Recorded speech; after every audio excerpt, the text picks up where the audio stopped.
आत्मीय श्रोताजनों नमस्कार। मनुआ राम नाम रस पीजे, मनुआ राम नाम रस पीजे, तजी कुसंग सत्संग में बैठे, तजी कुसंग सत्संग में बैठे, नित हरि चर्चा कीजे, नित हरि चर्चा कीजे, मनुआ राम नाम रस पीजे, मनुआ राम नाम रस पीजे। मीराबाईनो आ पद छे। ए पदमां मीराबाई कहे छे राम नामनो रस पी। राम एटले भगवान। रस आपणे घणा पीधा छे, पण ए रसोमां केटलो स्वाद छे ए आपणे अनुभव्यो छे। संसारना रस पण आपणे घूंटड़े घूंटड़े पीधा छे अने संसार केवो छे ए सौने जात अनुभव छे। मीराबाई जी कहे छे कि एक बार रस पीतो खरो। कयो रस पी? राम नामनो, भगवानना नामनो रस पी। जे लोकोए भगवानना नामनो रस पीधो अजर अमर थई गया, निस्तार थई गयो, एमनो बेड़ो पार थई गयो।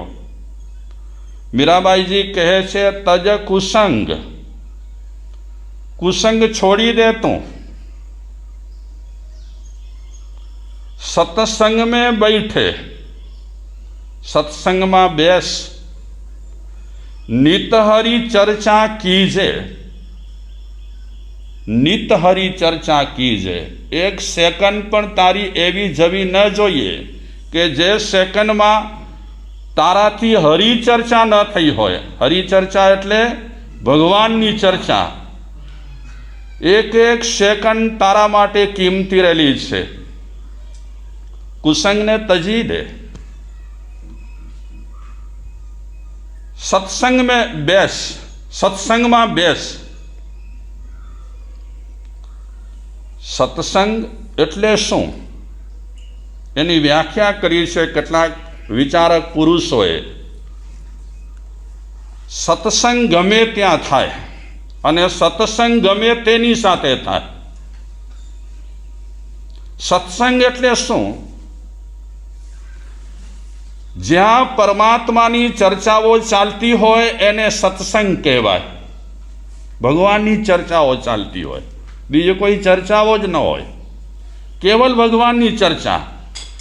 ई पछी बजार में बैठेलो होय, दुकान में बैठेलो होय, घर में बैठेलो होय, दोस्तोनी वच्चे बैठेलो होय, एक ज चर्चा परमात्मानी।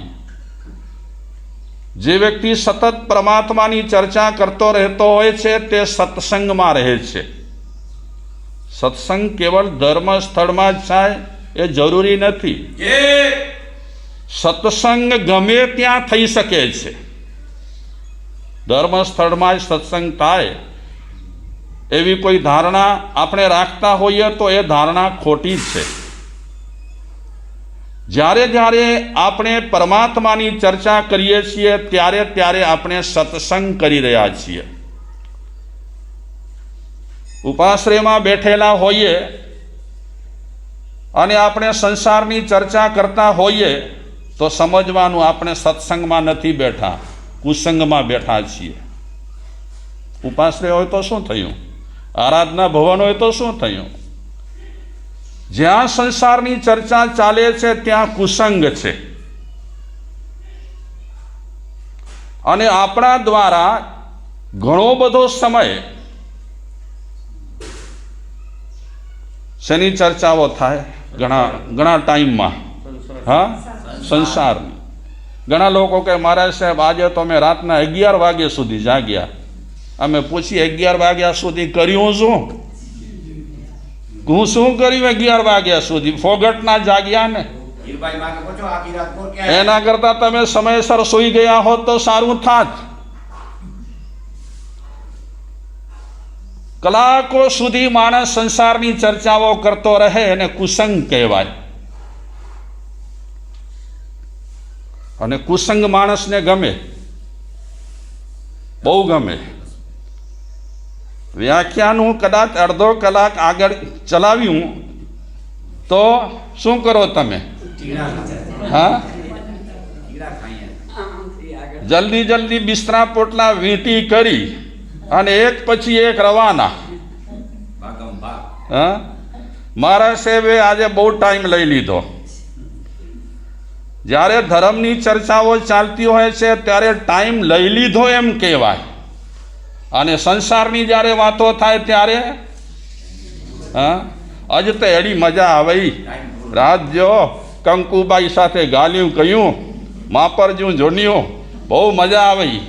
પણ એ કંકુબાઈ સાથે ગાલ્યું કોર ક્યાં?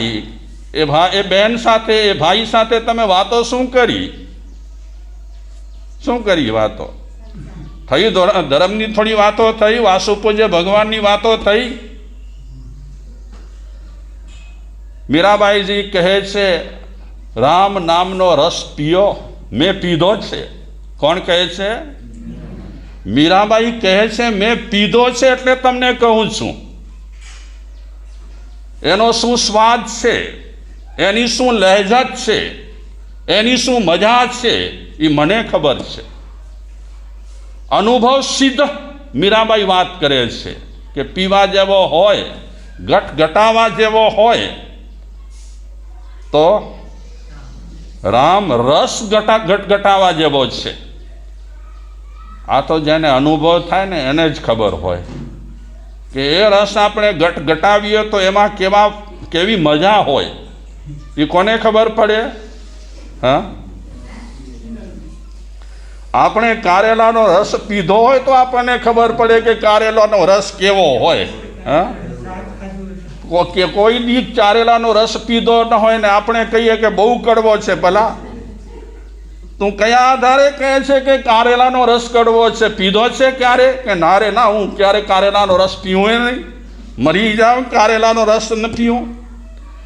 કારેલાના રસ પીધા વગર આપણે કારેલાના રસની વાત કરીએ, સ્વાદની વાત કરીએ, બેકાર કહેવાય, નકામી કહેવાય.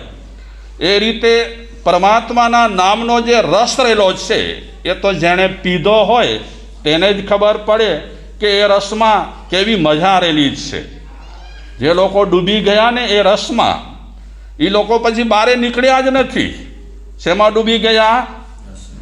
રામ રસમાં જે ડૂબી ગયા એ ક્યારે બહાર નીકળ્યા નથી. રામ રસ પીઓ મેરે ભાઈ, અજર અમર હો જાઓ. ભજનમાં પણ કહે છે કે હે ભાઈઓ, હે સાધકો, તમે રામનો રસ પીઓ. પીશો તો ખબર પડશે કે રસ કેવો રહેલો છે. અત્યારે આપણે ભગવાનનું નામ લઈએ છીએ, લહેજત સાથે નથી લેતા. લહેજત સાથે નથી લેતા. લહેજત સાથે લેવાય ને છૂટે નહીં. મીરાબાઈ બીજા એક પદમાં કહે છે, બિસરું નહીં દિન રાતી, બિસરું નહીં દિન રાતી, મેરો જન્મ જન્મ કો સાથી. શું કહે છે? બિસરું નહીં દિન રાતી. હે ભગવાન, હે મારા વાલા, હું તને ભૂલી શકતી નથી. નથી દિવસે ભૂલી શકતી, નથી રાત્રે ભૂલી શકતી. એનો મતલબ શું થયો? એ દિવસે ન ભૂલતી હોય ને રાત્રે પણ ન ભૂલતી હોય તો સતત એ ચાલુ છે. એનું અંદર અનલ હક ચાલુ પડ્યું છે.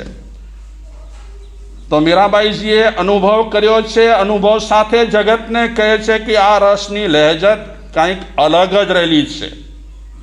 તમે સંસારનો સ્વાદ ચાખ્યો છે એટલે તમે બોલી રહેલા છો કે સંસારના સ્વાદનો એની લહેજત અલગ જ રહેલી છે. કહો ને.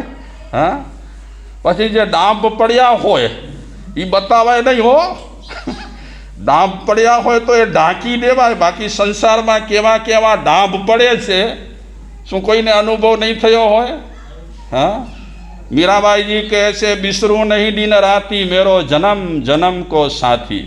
હું ભૂલતી નથી ભગવાનને. રાત દિવસ બસ એ જ મારો એ જન્મ જન્મનો સાથી છે. ઘણી વખત બિચારા કમનસીબી લોકો રહેલા હોય એ કહે કે અમને ભગવાનનું નામ લેવા માટે ફુરસદ નથી, ટાઈમ નથી. કોનું નામ લેવા માટે? જો એક છોડો મીરાબાઈનો છે ને એક છોડો આવા લોકોનો છે. એ લોકો કહી રહ્યા છે કે અમને વખત જ નથી, સમય નથી. અને મીરાબાઈ કહે છે હું રાત દિવસ તને યાદ કરું છું. એવી એક પલ નથી, એવી એક ક્ષણ નથી, એવો એક સમય નથી કે જે સમયમાં હું તમને યાદ ન કરતી હોઉં. રાત દિવસ સતત રટણ તારો જ રહેલો છે. હું તારી મસ્તીમાં જ જીવું છું. એ મીરાબાઈ પોતાની મસ્તીમાં જીવતી હતી. તો રામ નામ રસ પીજે મનુવા, राम नाम रस पीजे, तज कुसंग सत्संग में बैठे, नित हरि चर्चा कीजे. શેની ચર્ચા કરવાની? પરમાત્માના નામની, પ્રભુના નામની ચર્ચા કરવાની. જ્યારે વ્યક્તિ પરમાત્માના નામની ચર્ચા કરે છે ત્યારે એ સત્સંગ કરી રહ્યો છે. અને જ્યારે વ્યક્તિ પરમાત્માના નામની ચર્ચા નથી કરતો ત્યારે, સંસારની જ્યારે ચર્ચા કરે છે ત્યારે એ કુસંગમાં બેઠેલો હોય છે. તો યોગી ભર્તૃહરિ કહે છે સત્સંગમાં કેવી મજા રહેલી છે, સત્સંગમાં કેવા ફાયદા રહેલા છે, સત્સંગની શું લહેજત રહેલી છે. એ યોગી ભર્તૃહરિ કહે છે જાડ્યમ દિયો હરતિ સિંચતિ વાચી સત્યમ, માનોન્નતિમ દિશતિ પાપમપાકરોતિ, ચેત પ્રસાદયતિ દીક્ષુ તનોતિ કીર્તિ, સત્સંગતિ કથય કિમ ન કરોતિ પુંસામ. આ યોગી ભર્તૃહરિનો શ્લોક રહેલો છે. આપણે ત્યાં કેવા કેવા ઋષિમુનિઓ થઈ ગયા. આ યોગી ભર્તૃહરિ એમણે 2 શતક લખ્યા છે શાંતિલાલભાઈ. એક શૃંગાર શતક અને બીજો વૈરાગ્ય શતક. ખૂબી તો જુઓ, શૃંગાર શતક લખનાર વ્યક્તિ, શૃંગાર શતક રચનાર વ્યક્તિ એ વૈરાગ્ય શતકની રચના કરે. અજબ ગજબની વાત કહેવાય. એ ભર્તૃહરિના અનેક શ્લોકો રહેલા છે, અનુભવ સાથેના શ્લોકો રહેલા છે. એ ભર્તૃહરિ પણ કહે છે કે સત્સંગથી શું ફાયદા થાય માણસને. જાડ્યમ ધિયો હરતિ સિંચતિ વાચી સત્યમ. જાડ્યમ ધિયો, આપણી બુદ્ધિની જે મૂઢતા રહેલી હોય, ગમારપણું હોય આપણામાં, એ ગમારપણું શેનાથી દૂર થાય? સત્સંગથી. ભર્તૃહરિ કહે છે માણસમાં જે મૂઢતા હોય, જળ બુદ્ધિ રહેલી હોય, એ જળ બુદ્ધિ સત્સંગથી દૂર થાય. બિલકુલ સાચી વાત. માણસ સતત લગાતાર સત્સંગ કરતો રહેતો હોય તો એનામાં ક્યારે અઠાગ્રહ ના આવે, એનામાં ક્યારે કડાગ્રહ ના આવે, એનામાં ક્યારે જડતા ના આવે. લગાતાર જે વ્યક્તિ સત્સંગ કરે અને રસપૂર્વક જે વ્યક્તિ સત્સંગ કરે એની જળ બુદ્ધિ હટી જાય, દૂર થઈ જાય. જાડ્યમ ધિયો હરતિ સિંચતિ વાચી સત્યમ. આજે આપણે એક એક કથાનક લઈએ ને મહાપુરુષોના, એક વખત કેવા હતા ને પછી એ કેવા થઈ ગયા, તો એમાં મુખ્ય ફાળો રહેલો હોય, મોટો ફાળો રહેલો હોય તો સત્સંગનો. હજારો સવાલોનો એક જ જવાબ રહેલો છે, સત્સંગ.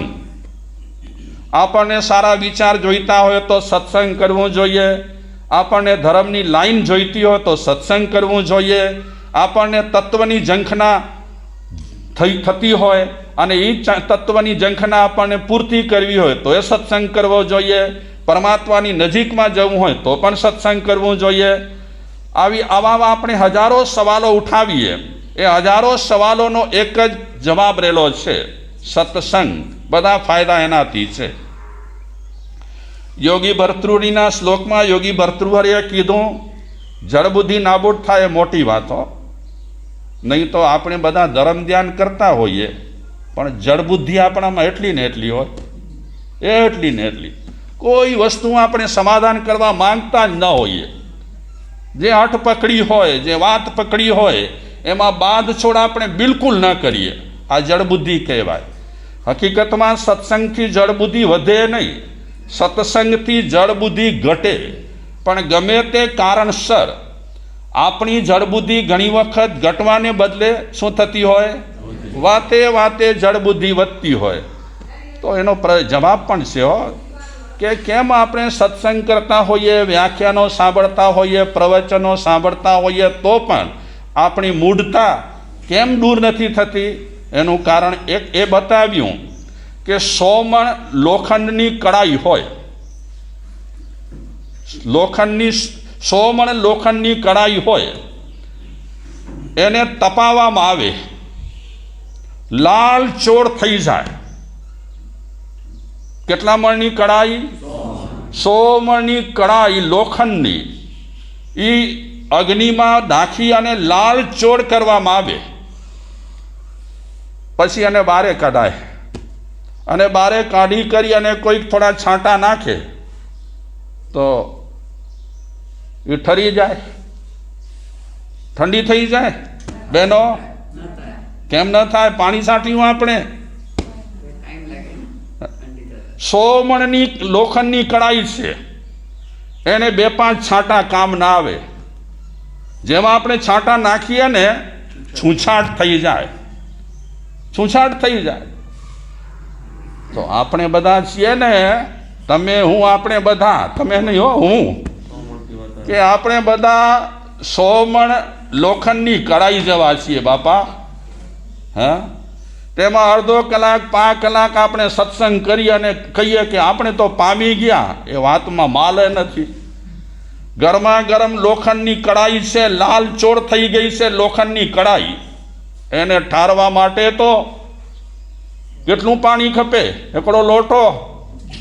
હા, આ લોખંડની પૂરી કડાઈને કદાચ આપણને પાણીમાં નાખવી પડે ત્યારે ઠરે. આપણે બધા કેવા છીએ? તમારા માટે હું ન કહી શકું હો, હું મારી વાત કરું કે ખરેખર 100 મણ લોખંડની કડાઈ જેવા છીએ. સત્સંગ ગમે તેટલું કરીએ ને, સત્સંગના છાંટા ગમે તેટલા ઉડે ને, એ બધા છૂછાટિયા થઈને પાણી ઉડી જાય, કામ જ ન લાગે. આપણે કેટલા વ્યાખ્યાનો સાંભળ્યા, મેં કેટલા વ્યાખ્યાનો આપ્યા, બિલકુલ અસર નહીં. બોલો કારણ? વાત આવે કે આપણા ઘરે, તમારા ઘરે મહેમાન આવે સવારના પોરમાં, અને તમે જ્યારે મહેમાન પગ મૂકે ને ઘરમાં, ત્યારે તમે તમારા સ્ટવને, પ્રાઇમસ હતા ને પહેલાં, સ્ટવને ઠાર્યો હોય, પિન ખોલી નાખી હોય. એ જ સમયે તમારા ઘરમાં મહેમાન આવે અને મહેમાન એવા હોય સામેથી કહે કે તમારા ઘરે ચા પીવા આવ્યા છીએ. તમે શું કરો? પિન બંધ કરી નાખો, ટાટ કરી નાખો, પછી શું મારો? પંપ મારો અને સીધી લાઇટરથી કે દિવાસળીથી પ્રાઇમસને સળગાવો. સળગે કે ન સળગે? ફટાફટ સળગી ગયા.